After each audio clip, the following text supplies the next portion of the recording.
All right. Well, hello, everyone. I am Monica Nichols, the founder and president of Pink Space Theory. Thank you all for taking time this evening to join us for our second annual college panel discussion on preparing for dorm living. So this panel discussion is brought to you by Pink Space Theory and the Society of Women Engineers section at North Carolina Agricultural Technical State University. Today, you will hear four amazing young women share their personal stories and experiences and tips regarding the different styles of dorm rooms. So we want this to feel like a casual conversation, so please feel free to ask lots of questions. So with that being said, our ground rules for today's webinar are pretty simple. So this is a safe space, so all questions and comments will be tagged anonymously. Be respectful of others' questions and comments. We ask that you please enter your questions in the Q&A box. The moderator will ask your question during the panel discussion, or she will choose to ask them during the audience Q&A. If you have comments, we hope that you do, please enter them in the chat box. But before we get started with the panel discussions, I do want to share a little bit about our organization, Pink Space Theory. So we are a nonprofit primarily serving the Prince William County, Virginia community. Our organization was created out of a need to help close the STEM gender and race equity gaps that still exist in the STEM community today. We want to do our part by providing youth, especially girls, with learning opportunities to engage, expose, and empower them to want to explore the wonderful world of STEAM. So yes, we add the A for arts to STEM to make it STEAM. And the reason being is that we believe it's equally important to strike a balance between art and analysis. So next, I want to turn it over to Paige Michaels, the president of the Society of Women Engineers section at North Carolina A&T. Hi, everyone. My name is Paige Michaels. I am the president for the North Carolina A&T State University section of the Society of Women Engineers. And basically, our main mission is to work with female engineering students to support them and provide different aspects of community, both academically and professionally, in pursuit of their professional goals or goals and aspirations after graduation. And then there's a few of our staple programs, which like Building Your Own Table, which is our women's empowerment event, Self-Love is the Best Love, which is one of our self-care programs, and then the Sweetie's Guide to Success, which is one of our career development programs.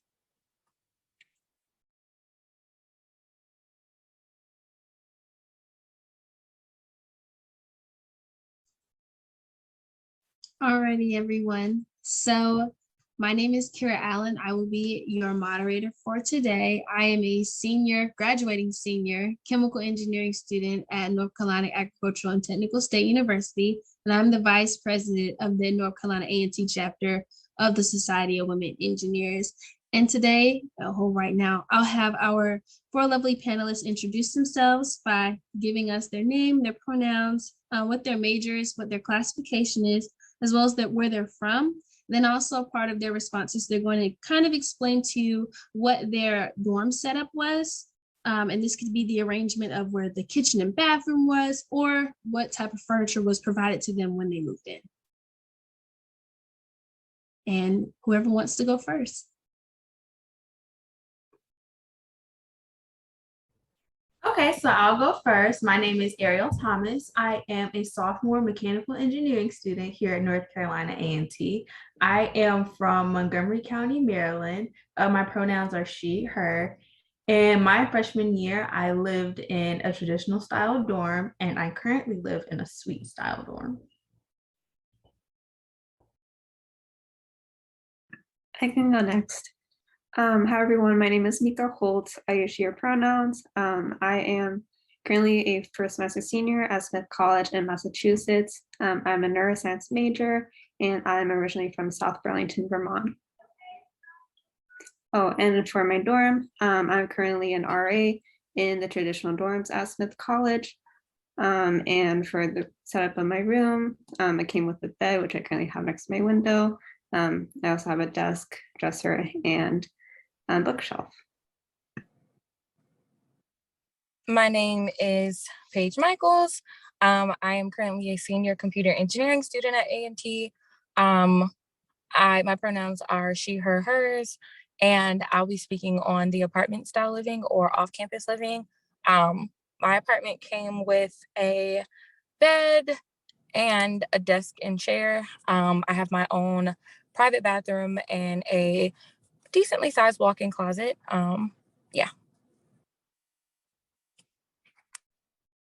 Hello, my name is Leah Wilson. I'm a freshman honors chemical engineering student from Rockville, Maryland.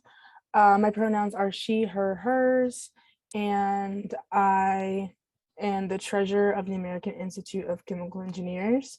Currently, I live in a suite style dorm, and as far as living experiences, I stay in an LLC, so it's kind of like a living learning community for the honors program, but there's still people who can be in the suite style dorms who don't live in that.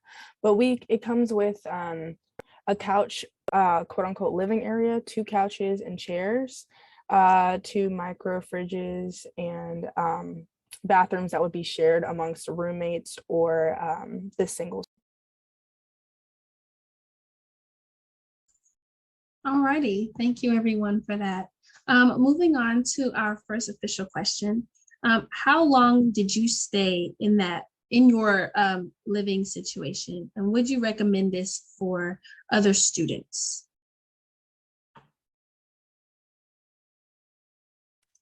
I've been living in my apartment this is my 2nd year. And it's been a pleasure. I think the biggest issue has been surrounding roommates, which you have some control over. So in terms of recommendation, I would recommend it to people if they could fill up their unit with their friends or other people that they know and that they're comfortable with, as opposed to going through the random roommate selection process. But other than that, I definitely would recommend apartment living. I personally would recommend, it depends on what type of person you are. I didn't mind the traditional style dorms. I actually kind of enjoyed it. I met a lot of people because the traditional style dorms, you generally have one room that you share with one other person, and then you have a community bathroom. So it's a big bathroom. It has maybe 4 to 7 showers. It depends on which dorm you're in. And then it has a row of sinks. And so me personally, I didn't mind it that much because just about every time I went in the bathroom, there was somebody new, and there would be girls singing in the shower. We'll all be having a good time. But some people, they're not really comfortable with sharing showers with other people. So I think it really depends on who you are as a person. But I personally really enjoy staying in a traditional style dorm.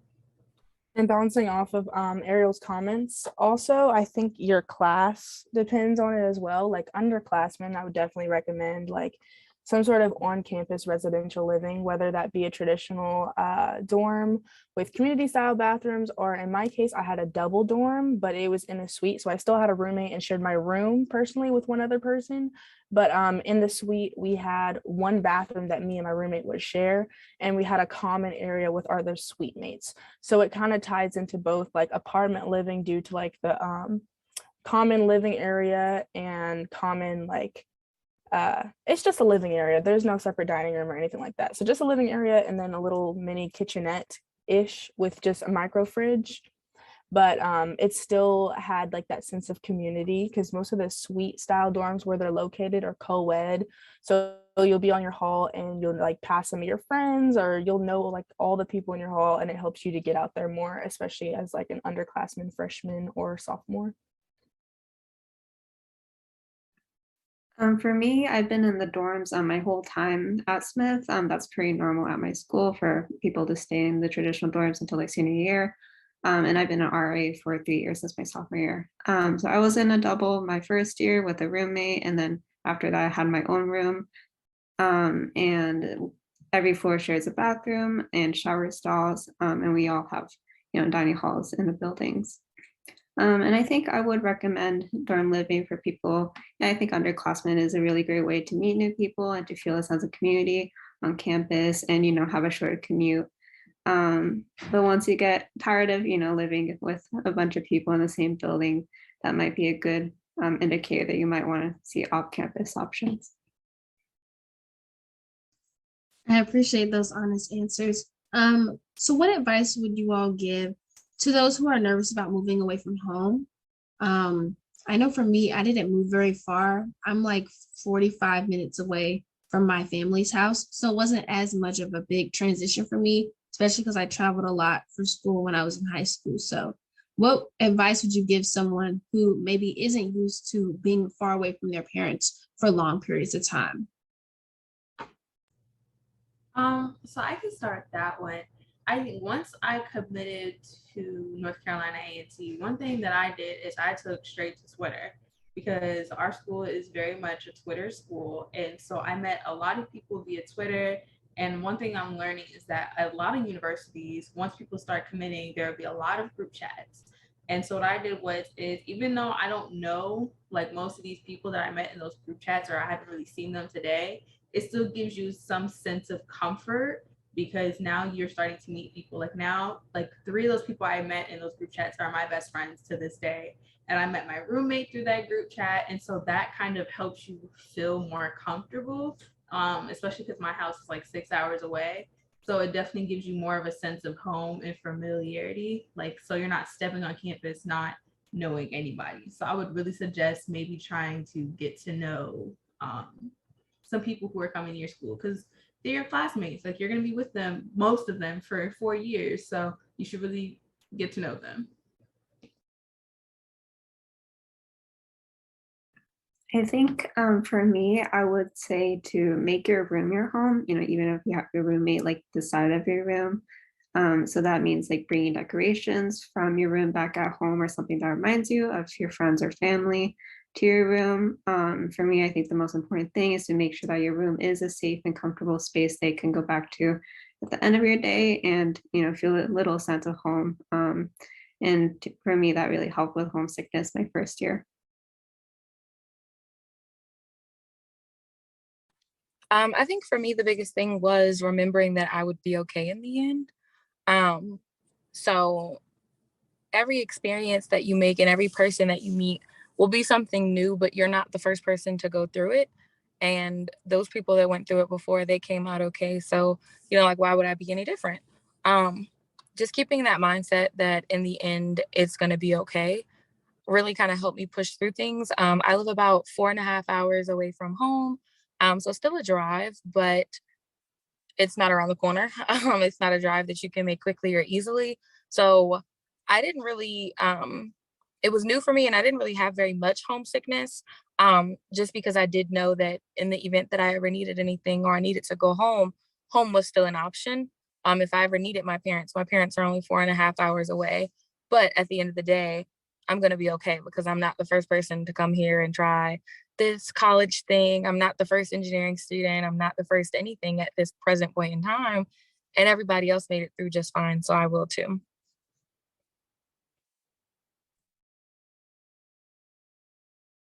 Yeah, and I think I'm the last one to answer this question, but coming from far away from home, especially like my freshman year, I found it really relaxing that I had a suite because it was a little bit more familiar to an apartment style. I had a common space where I could have friends over instead of having them all jumbled on my one bed or my side of the room. So I wasn't interfering with my roommate's stuff or anything like that.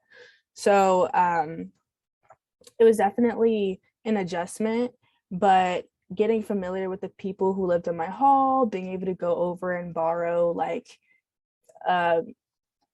some edge control or like, I don't know, salt were like random things I would go to my neighbors, I guess, on the hall for. So I do appreciate having those people close to me, and it helped me to transition more from home, being in a new space.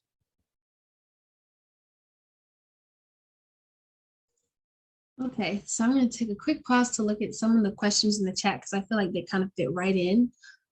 So the first question, since we're giving advice, what are some of the do's and don'ts of college life and living? It can be like the first thing that comes to mind. I know for me, some of the do's is to be kind to everyone because you have no idea what kind of connections that person will have throughout their collegiate experience. And you never know if you'll ever need those connections too. You never know which paths you'll have to cross again. So I would recommend making sure that you're nice to everyone, because one, it doesn't hurt to be nice. I'm not saying don't have boundaries, but just be generally kind to everyone. And then people will always have good things to say about you. You want your reputation to go into rooms that you're not present in. So by being kind and presenting your best self is a great way to meet new people and a great way to put yourself out there for opportunities that you may not even be looking for at the moment. I know I have like friends and associates from freshman year who just remember me being nice. And even after I stopped talking to them sophomore, junior, senior year, they're still just as excited to see me. And I know if I ever really needed anything, I could call them or text them or DM them. So does anyone else have any do's and don'ts? It can be semi-related. It could be something that's related to college life and living in general.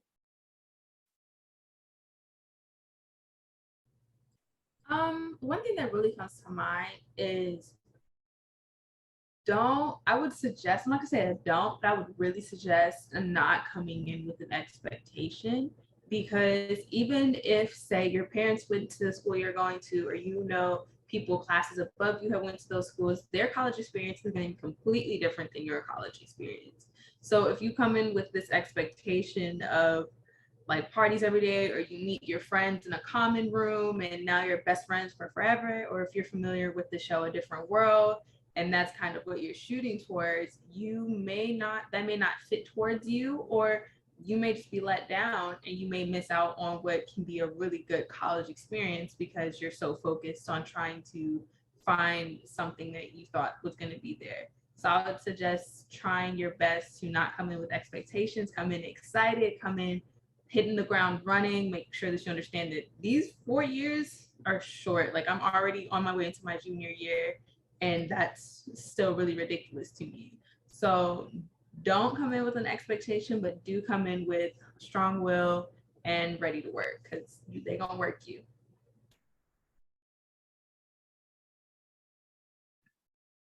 One do that I have is do advocate for your needs. I'm just thinking back to my first year when I lived with a roommate, or even now, even if I have my own room, I have neighbors, people living in the hall. We all have different living styles, like different times that we're loud, but always advocate for your needs. Like if you need time for it to be quiet and you need to study, like be clear with your roommate. If you have expectations for different like cleaning routines, advocate. And just adding on like really clear communications will go a long way to make your living space comfortable and a great place for you to like relax and not be anxious about like your roommate situation. And adding on to that, I saw another question in the Q&A about kind of roommates. So at our school, there was a little bit of an issue with the incoming freshmen getting the correct roommate. So I had someone I spoke to over the summer. We became pretty good friends. We're still friends now, but I didn't get assigned to her as my roommate, even though she was the person I had chosen and the person that I wanted to room with. Instead, I was assigned to a random roommate, which is different for a lot of people and a hard adjustment for a lot of people. But one thing that's important, whether you're friends with your roommate, text with your roommate beforehand, or whether you're just whether it's a random roommate, it's important to establish a roommate relationship, kind of like tell her what your do's and don'ts are. And for example, we came up with a rule pretty early on in the school year that we wouldn't have any guests sleep over on a school night, which you don't think is a thing that you need to talk about with your roommate, but it actually is, because I have a friend who she'll have people sleeping over in her roommate will have people sleeping over in her room all the time, and it's uncomfortable for her. But it's so late in the school year that she feels weird to talk to her about something like this. But all things like if you have trouble with the window being open because you have allergies, just things like that you can express early on, like rules, like just be like, hey, like these are some rules I think we should establish before we even get into the room, even if they're your friend or if they're not your friend, just to have that roommate relationship. And I think that's very important. So yes.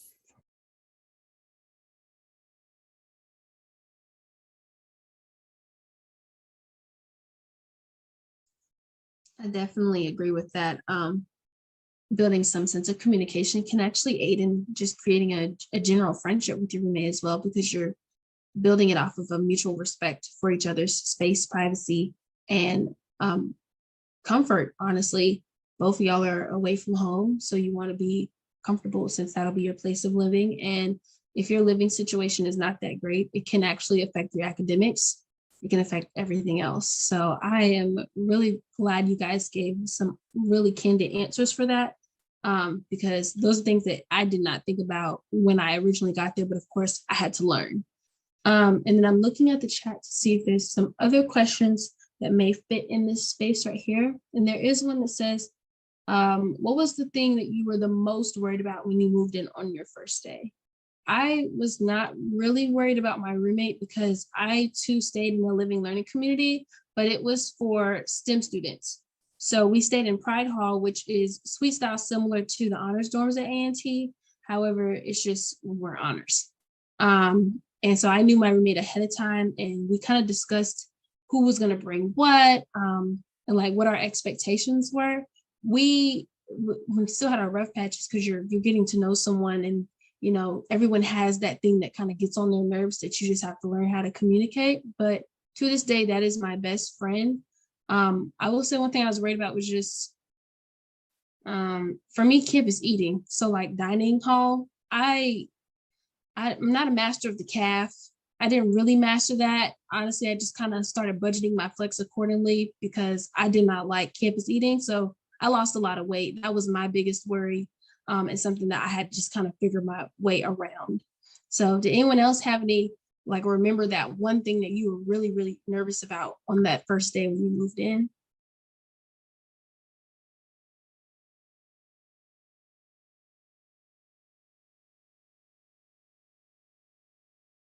I was really nervous about sleeping in the dorm. My parents had sent me to like a couple sleepaway camps throughout like my childhood, and so I was somewhat comfortable sleeping in places like overnight, but it was always my parents going to pick me up at the end of the week or at the end of next week, versus it was like I'm really going to be sleeping here for 3 months. And even at a sleepaway camp, you know, there's adults, there's security, but now it's like, this is college. And so I think that was probably one of my, like, one thing I was really nervous about, but it was completely fine. You're a college student, you're probably gonna end up talking to people or moving around your furniture. Like I moved around my furniture like all night until I just fell asleep. So it's really nothing to be too nervous about. I mean, I know I say that and it doesn't help that much, but if you really take a step back and you breathe and really just enjoy the moment, and like I said, just try your best to make it your home and make it comfortable for you, and then it's not that bad.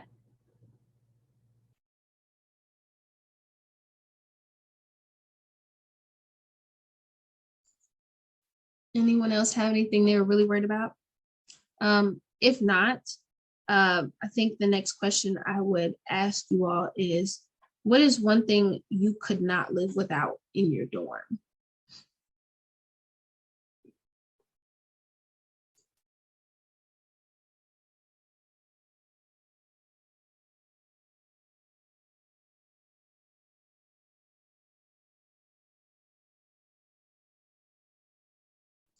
I don't have anything that I was like really worried about as far as like a living standpoint. I think for me, what I was worried about, if anything at all, was the social aspect of school. I went to a small high school. There were 400 of us total. And my graduating class had I think 97 people in it to be exact. So coming to the largest HBCU was extremely daunting at first. And I was, of course, concerned about how I would fit into the university on a social scale, and how I'd be able to be comfortable. That was pretty much the only thing I was worried about. And then I think that one thing in my dorm that I can't live without, I'd really say, is my, not an extension cord, my surge protector. Because you really, the outlets in dorms and apartments are few, and they're not that many. Before I lived in an apartment, I lived in a suite style dorm for 2 years. One, I stayed in a double, so I had one person that lived in the room with me, and then I lived in a single. In every format of housing that I've lived in over my 4 years, I may have had 2 or 3 outlets in my entire room. And those 2 to 3 outlets are typically like sprawled across different corners of the room. They're not like close by each other. So if you have like a printer and a lamp, that's one full light socket right there. That's one full one. And if that's the one that's beside your bed, where do you plug your phone up? Because you don't want to keep unplugging the lamp every night or unplugging the printer every night to plug things like your phone or your laptop in. But having that surge protector allowed me to kind of keep everything that I wanted charged. And then you never know when the power will go out on a university's campus. And you don't want your expensive electronics to be impacted by that. So like your TV, it's important to plug your TV into surge protectors, because if you don't, when that power goes out, your TV can short circuit. And TVs are not the cheapest things ever. So I think for me, it'd have to be my surge protector, which is unexpected. I kind of mentioned this one in the Q&A, but for me, it would have to be this really large trash can I got. I mean, this year I went to Lowe's and I got like a big black trash can. And although they're not very pretty, they're definitely more needed, because especially here at A&T's campus, like we have takeout food. And so you have a whole takeout box. And if you get just the small little cute trash cans from Walmart or Target, they're not gonna hold all these takeout containers for even just a week. And so you accumulate more trash than you realize when you're at home. And so I think that's probably something I definitely could not live without, is a bigger, like that big trash can, because that allows for me to accumulate trash for like the whole week without having to take out trash every single day. So that's something that I definitely could not live without, because otherwise my life would be a headache. I want to try to answer the question about what I was nervous about. I also was pretty nervous about the social scene. I tend to be more introverted, like quiet person. So of course, college was really daunting. Like I was totally worried that I was gonna not make friends and really struggle with that. And also to answer one of the questions that was in the Q&A, like how did you establish friendships? I think what I really tried to do was, push myself outside my comfort zone, like really initiate conversations, even if it felt so superficial, that first 2 weeks when people were like, hi, what's your name? Where do you live? Like, that is still a great way to meet people and kind of like suss out who you resonate with best, like you actually could see yourself being friends. So that's what I did. And I do have a couple of friends who I met during that time and are still really close with. So yeah. And to answer the question about what I could not live without, this might not be very relatable, but I have this mini rice cooker that I've been surviving off of the last 2 years. Being in a traditional dorm and not having access to kitchen, and I also really like cooking. It's just really hard when the dining hall is serving food that I'm not excited about. So having this like rice cooker that I could, throw in something really quick and have rice at the very least, it's a source of comfort for me. And yeah, I really like it, and it was only $20 on Amazon. So that could be useful if you like cooking and you're going to be in a traditional dorm. Definitely going off the food thing, it's a little iffy because in some places you are allowed to have it, in some places not so much. But my air fryer did indeed save my life, because I was not trying to eat that cat food all the time. And then if I did have cat food and it wasn't good, I would air fry it and then it would be good. If you see what I'm going for here. So it definitely was really useful. And also like having aluminum foil under it so you don't have to keep washing it, especially if you don't have like a kitchen sink, because we didn't have any sort of kitchen sink, just a bathroom sink. So it would be hard to wash. So putting foil under it and like tongs to take the stuff out in and out of the air fryer was very helpful. And it's something that I'm very happy I brought with me. Yeah, I don't remember having air fryers even a thing my freshman year. So my roommate has one now, and like she throws her fries in there, she throws everything in there. And I'm just like, wow, if I had had that, maybe I wouldn't have like lost all that weight freshman year, because that cat food, it tastes so much better when you can warm it up. So like even like the pizza, I would try to like use the microwave in the cab. But yeah, so I think one thing that I needed was my Keurig. So I am an avid coffee drinker. I am a coffee addict. And so the Starbucks line on campus sometimes is very, very long.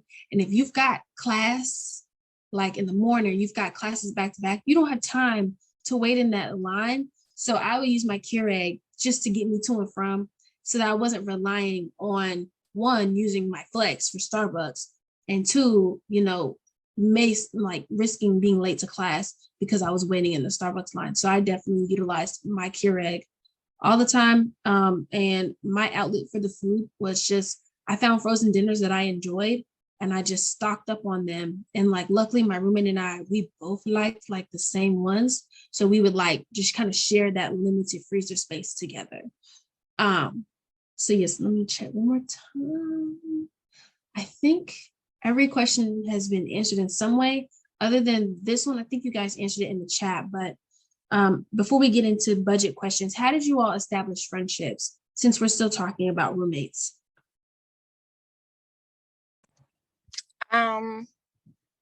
Friendships from a roommate standpoint, when I first moved in freshman year, I stayed in a suite. So there were 5 of us, and I stayed in the one double room that was in the suite. So I shared a room with one person, but that person was my best friend from high school. So I definitely didn't need to like the friendship was already there. But I had 3 other roommates that I'd never met before. 2 of them were freshmen and then one of them was a junior. And it was really awkward at first, because you go from only living with people that you're familiar with to people that you've never ever met before in your life that are from completely different areas than you. But I did end up becoming like really, really close with one of my roommates. She actually serves on my High E board this year. We were really, really close freshman year because we were both engineering students. She actually is the one who introduced me to SWE, because she'd heard about it from high school. And so she invited me with her to the first SWE meeting. And then from there, I kind of fell in love with it. But our friendship also deepened and developed because as we became friends, because we had this commonality of being engineering students, we also discovered more about each other that we had in common. And then you live with this person. So when you're hungry, that's the first person that you go to when you want to go to the cafe and you don't have anybody else to go with. Or when you want to go to cookout and you don't know who to ask, you ask the people that you live with. And I think that from there, the friendships just kind of form organically. My other 2 roommates, I didn't necessarily become really close with. We were more so cordial because we lived in the same area, but don't force the friendship. I really wouldn't force the friendship. I think that any friendship in college that's meant to be will happen organically. And a lot of friendships here can start simply because of proximity or one shared thing. So a lot of my other friendships outside of my roommates came from my hometown org, which was Metro Aggies. Metro Aggies is the DMV area. I'm from Maryland. So joining Metro Aggies connected me with people that were like me because we were all from the same area. So we had some of the same vocabulary. We talked the same. We had some of the same, like just the attitudes and mindsets about a lot of things. The things that we wear are the same. So that was another like huge common factor that connected me and another group of people. So even if, every time we get together, we didn't have to talk about, oh my God, I really miss going to the harbor. We didn't have to talk about things from home, but you kind of go from there. And that kind of branches the friendship out because again, you guys are still in this same shared space, regardless of how large or how small your school is. Everyone experiences things differently, but a lot of those experiences are the same. And you're all kind of going through the motions together. So once you find that group of people that have those commonalities with you, you kind of just go through the motions together and friendships develop, relationships continue and they progress, especially as you get older. But it's also important to remember that all collegiate friendships won't last the entire 4 years, and that's okay. My old roommate, we are not as close as we used to be, and that's okay. I have a lot of friends that I made freshman and sophomore and junior year who I haven't spoken to since then, and that's okay. Because through college, you should be growing as a person just as they are. So all of those experiences they happen organically. They happen when they're supposed to. You shouldn't really have to force your friendships or anything to happen. And a part of that is also your roommate friendships and your regular friendships. They'll come. When you're a cool person, like, people just want to be around you. Like, people just want to be around you. When you have good energy, like Kira was saying before, and you're nice to people, that draws people in. And once those people get drawn in, then they really start to, see who you are, and they start to enjoy who you are, and that becomes your collegiate circle. And that means more than probably a lot of things that you'll experience in college. I definitely agree with everything you said, Paige. I feel it relates to me a lot due to me just concluding my freshman year. So I was in the same boat as a lot of you incoming freshmen are going to be in next year, with like the whole don't like force friendships with like roommates or suite mates or things like that. Like, if it comes naturally. But a lot of my outside friends I enjoy hanging out, friends I met in my class, friends I've met at different events on campus.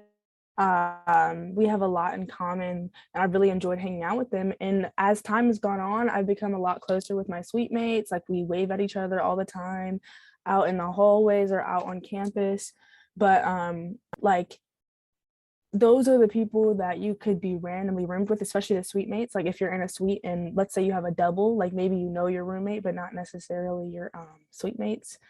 But just like not trying to force a friendship. If it's just a roommate relationship or a living with relationship where you guys all respect each other and respect keeping your space clean, that's more than okay. You can meet friends like in your classes throughout campus, ask them to go to an event with you, ask them to go get a meal with you, ask them to go grab lunch after class or something like that. So you definitely will find your collegiate friend group as the year progresses. Not just that, but also what Leah and Paige said was just on the nose. And then also going to a lot of different events on campus and actually joining some of the events. Like here at A&T, we just had a Power Puff game where anybody could sign up. You didn't have to be an athlete or anything, but it's just something fun to do. During our Aggie Fest, which is kind of like a spring fling thing here at A&T, we had a step show that I was in. And so I had to step in middle and high school. And so I was like, oh, let me try it. And I met a lot of really cool people through that and learned a lot of good information about like other things here on campus that I didn't even know. And so it's really just being involved and going to different events, even if you have to go to an event by yourself, because I promise you there's someone else there there's multiple people there who are there by themselves as well. So really it's really about learning to step out of your comfort zone and just be like, okay, I can do this. I can go. The first few times it's really uncomfortable. I promise it gets better. So I think that's important too, is just making sure you're active on campus. And that's really where I met a lot of my friends. If I could like quickly feed off of what Ariel just said about like going places by yourself. Sometimes in college, you do have to do things by yourself. And that's a part of growing up. There's a lot of firsts that you'll experience. There's a lot of decisions that you'll have to make that nobody can make or experience but you. And sometimes those experiences are there to help you grow and develop as a person, as a professional, as a leader, because you can't take everybody with you. So just as you try to, make friends and be active on campus, I'd also say prioritize your peace and prioritize getting to know who you are as a person, because at the end of the day, if you are not okay inside and if you are not, happy, then the people that you attract won't be the people that you need. There'll be people who have that same similar mindset, but you want to always, when you're meeting new people and you're building this group of friends, you want to build this group of friends that's going to help push you through college. You want to build a network of strong people that can help you. They may not help you with like your homework and stuff, but they can help you through other social things or emotional issues. They're the people that'll help you through the breakups and through the nasty calf food nights and the all-nighters. Those are the people that you want around you. So be comfortable with being who you are. And if that means taking time when you first get here to just get to know yourself a little bit better, that's okay too. I definitely agree with what both of you said. I'm really glad that everyone took a moment to really go into detail with that, because these were things that I had to learn my freshman year. I definitely had to learn what it meant to set boundaries. Like you can be kind to people, but you should understand what you do and do not deserve in terms of how you're treated and what you are and are not going to accept. People are learning and growing, which means they're going to make mistakes. And it is okay for you to set boundaries and say, I don't like it when you do that. Please don't speak to me that way. Or however you need to communicate, because that's how people learn who you are. And you'll learn who's really in your corner based on who respects your boundaries. And you're going to learn, grow, and change. And those boundaries may learn, grow, and change just with you. And I'm just really glad that you guys also mentioned like getting to know yourself, Paige, because when I first got to college, the heart posture I had definitely reflected the friends that I had. And so when I started to grow, we grew apart because I was no longer in the same state as that person. And so like I said, you be kind to everyone. Just because you grow apart doesn't mean you have to like be enemies. Like I still support those friends that I had freshman year. Not everyone was my bestie or still is my bestie, but every relationship is going to be valuable in some way. So I'm really glad that you guys went ahead and shared that. And so actually, you guys may have kind of already touched on this. So if you don't have anything to add to it, that's fine. But someone asked, if you could go back in time and talk to your younger self, what's some advice that you would give? I would probably tell myself that there are different types of friendships and not everybody is going to serve the same role in your life. And so by understanding yourself, you understand how certain people align with certain parts of your life. Like there's certain people I talk to about, like I go to when I need advice about something. There are certain people that I just do my homework with. There are certain people that I'm comfortable going to parties with. You know, like you have to kind of align who's going to serve what purpose in your life. And they may serve multiple, they may only serve one, just because if you try to misassign people, it can start to impact your daily life.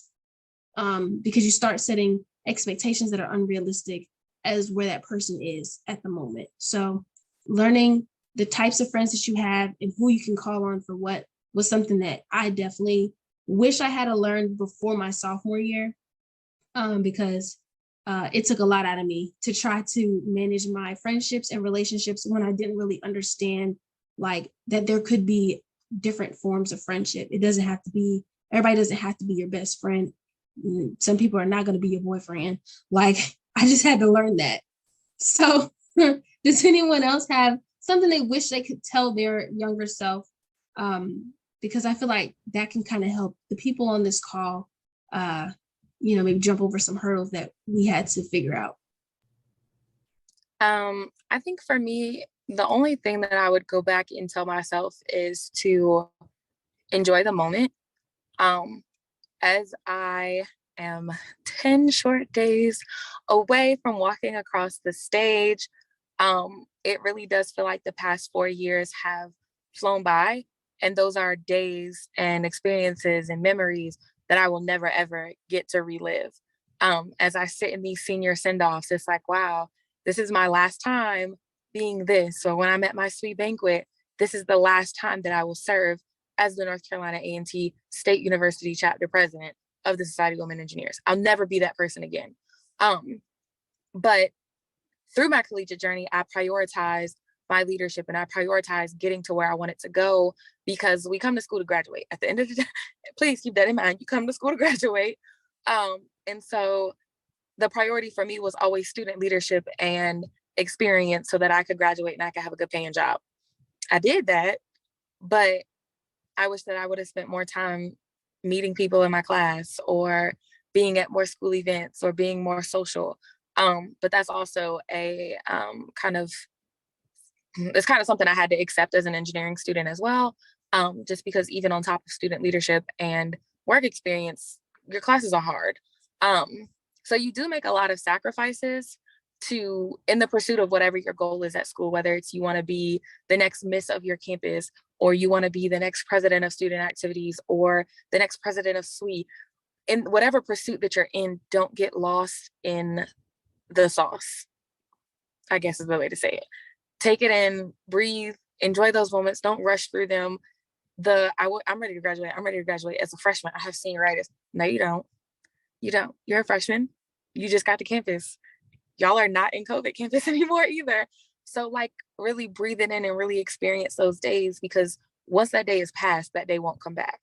So that's the only thing I would tell myself, is to really, if I could start back over, I'd enjoy being a student more. I'd enjoy the social aspects of my campus a bit more than I did, because at the end of the day, the leadership and the work experience, as long as I'm still putting in the work on that side, it's going to get done. I didn't have to sacrifice one for the other. All things can be achieved. If you really, really, really, really, really apply yourself and put your mind to it, anything that you want to achieve while you're at school, you will be able to do. But don't be so lost in trying to become the next greatest thing that you don't really enjoy the school and the environment that you're in. I don't know how much is more to say after that one.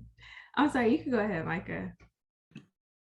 Oh, sorry. Thanks. I think what I would tell my younger self is to be okay with change and be okay with letting go. I think just bouncing off of what Kira just said about, how you grow apart from friends, and that's like totally okay. It's not, because either of you are a bad person. Like everyone's changing in college, and you're finding new friends every semester and meeting new people. So it's really accept the fact that things are changing. It's okay to let go of some relationships to focus on others that feel more meaningful to you. And I guess in terms of college in general, right, like your interests are changing, and really embrace like exploring things in college rather than like sticking to the mindset they came in freshman year and be like, okay, I'm going to do this, this, and this. Like really be open to new experiences.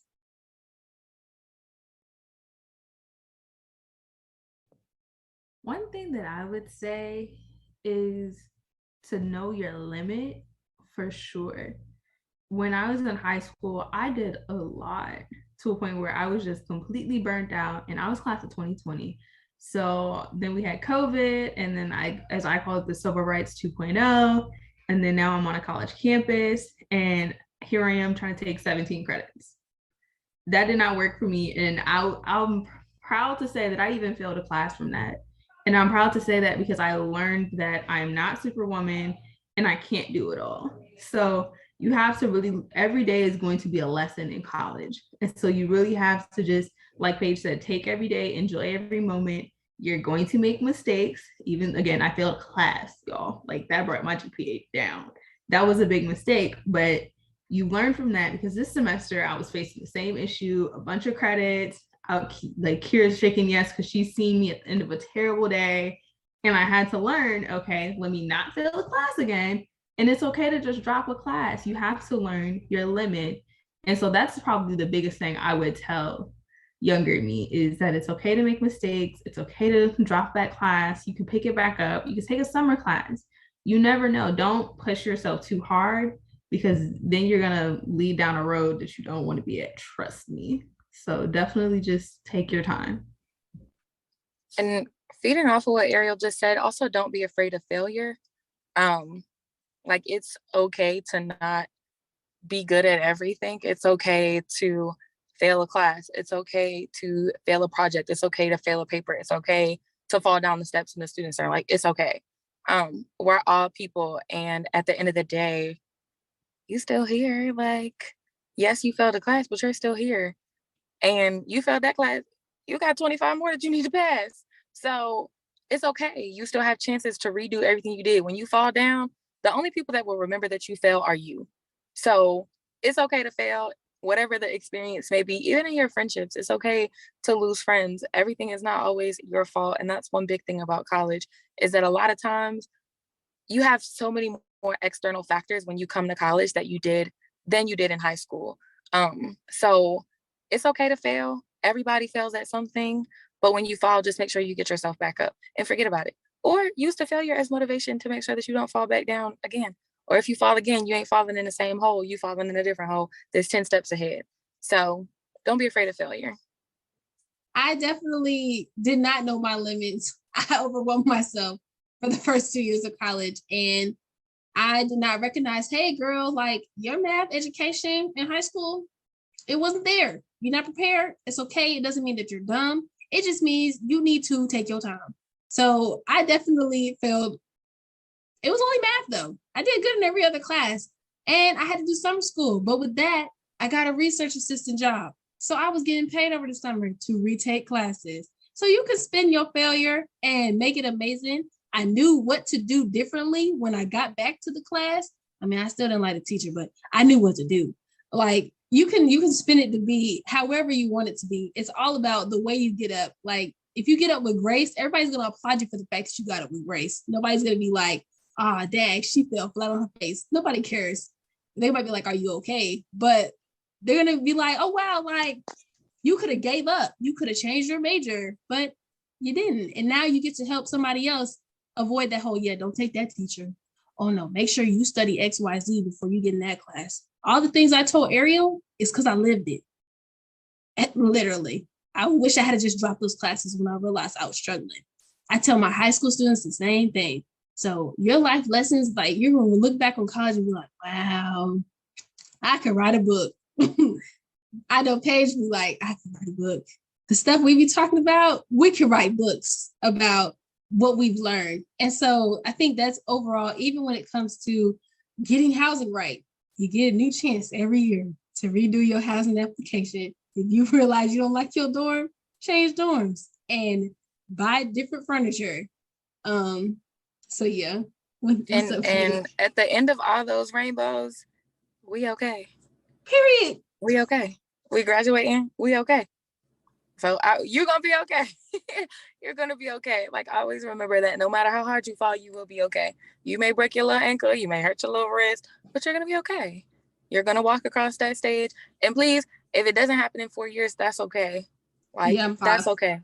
Like it's okay. You're still graduating. So at the end of the rainbow, at the end of the thunderstorm, there will always be a rainbow.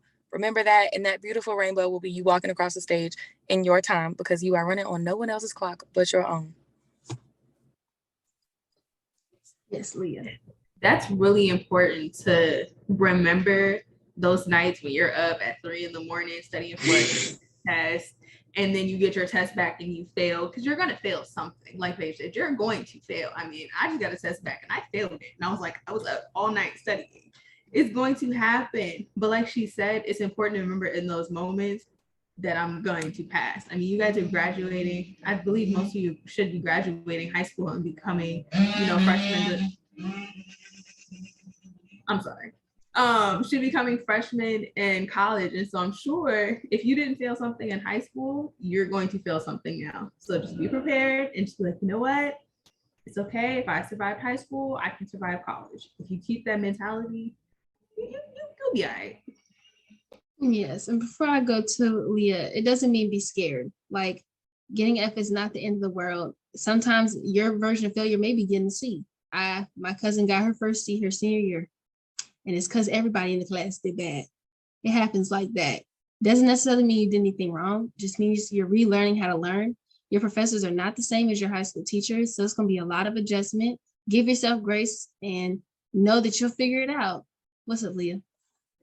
Yes, I definitely say I agree with that. And also being happy about the grades and being proud of the grades that you earned. Like getting a B, even a B minus, is hard in these classes. I say though those types of grades only because for the honors program, you have to have a specific GPA. But even like getting a C plus is passing the class, and you should be proud, especially in a hard class, that you were able to get that grade and you were able to pass that class. Like for a math class, be like, oh, okay, I passed Calc 3 with a C plus. Go me. I'm proud of myself. I did my best. Something like that. But going off of what something Kira was saying earlier about housing and getting a new one each year, please be on top of housing because it is hard sometimes to get residential housing the following year after your freshman year. You're pretty much guaranteed as an incoming freshman to have residential housing, but after that, you need to be on top of it, or you're going to end up missing your housing contract and living in an off-campus apartment that you didn't want to pay for your sophomore year, which almost happened to me. So just trying to be on top of the dates and when you need to turn things in, because that's also important as well for your following year's housing assignments. I'm glad you definitely mentioned that. So we do have 3 minutes left. So lastly, since we jumped back to the dorms, that was a great transition, girl. So how much was your budget for like your moving? And then like what were ways to reduce your cost of living? I don't think I had a budget. We kind of just went for whatever was on sale and cheap and plastic and movable and lightweight because we were carrying everything. And then ways to reduce my costs, I kind of budgeted the dining dollars that we had, which is what you can use outside of the cafeteria. I managed that and then I kind of just said, okay, I have to eat breakfast at the caf or I have to eat lunch at the caf every day to get through the week without spending my own cash. So those are some ways, quick ways. Anyone else want to talk about what their budget was for moving and how they reduced living? So I didn't have a budget any of the years that I moved. And that's probably my problem. So when you don't have a budget, you do tend to overspend.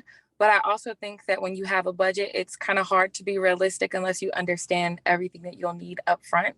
Because no matter what list the school sends home with you or what you find on Google or Instagram or Twitter, there's always going to be something else that you need. Whether like some people buy one towel set, you need two, at least. Some people don't have a shower caddy. You need a shower caddy, whether you stay in a suite style dorm or a traditional dorm. Even surge protectors, or like I put in one of the other questions, small storage bins. Like you just never know 100% of what you will need. Even when you buy a lamp, do you budget in the light bulbs? Like, because the light bulbs go out. The batteries for your remote, does that go in your budget? So I feel like it's super hard to have a budget. But just be prepared to spend a lot of money. I will say freshman year, you do kind of go a bit overboard with things that you buy because, again, you don't know exactly what you need. So you kind of just buy everything because you want to make sure that you handle every single possible scenario that you could encounter over the entire year because it's still your parents' money. But you tend to overspend. And then when it's time to move out, you're like, dang, it took me a week and a half to move out of my apartment because I have so much stuff. So once you get past freshman year, you'll kind of get a little bit better understanding of this is what I need. I don't need this. Maybe I should have gotten this instead. Or even one way to reduce the cost of moving in is to not always shoot for name brands. A lot of this stuff is the same quality. It's the same manufacturer. Just one may say UGG and the other one may say like Kirkland. It's okay. It's okay. Even things like groceries and stuff. Groceries are really expensive, especially if you don't like cat food. It's okay to eat the Great Value Pop-Tart as opposed to the Pop-Tart, or to buy Great Value water as opposed to Deer Park to save you $2. Like those little dollars add up. So don't always shoot for name brands because the only person that knows what's on the label is you. So I agree with Paige 100%. There's a lot of things you cannot account for. One thing that I did is I took note of like months leading up to moving in. I took note of everything I used on a daily basis, even some of the small stuff. So it's like, okay, I use this on a daily basis. I use this. I'm gonna need this. I'm gonna need that. And that's really important. Like even the small stuff. Like when I first moved in, I forgot a comb. And like these ladies know I have huge natural hair and I forgot a comb, but that's because my hair was in braids. So I forgot. So small stuff like that. But I didn't get a lot of things. I got the basic needs, like the towels, the sheets, the blankets. And then what I did was once I got here, there was a Walmart nearby. And so if there was extra small things that I needed, I would get it then.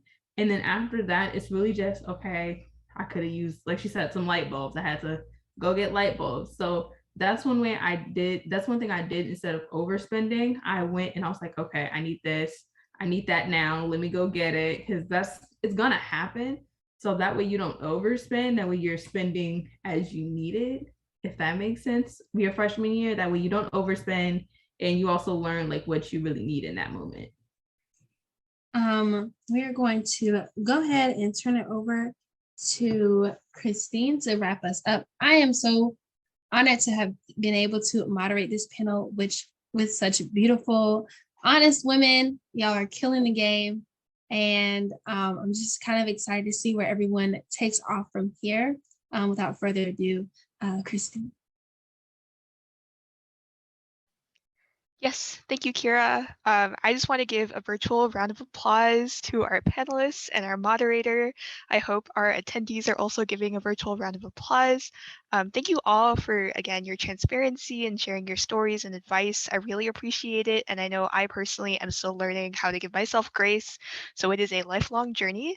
But to close out the panel, I would just like to say that PST, Pink Space Theory, is going to be posting the recording of this on our social media.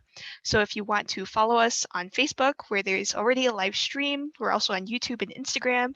You can check out our accounts on pinkspacetheory.org. And if you would like to contact us, you can email us at info@pinkspacetheory.com.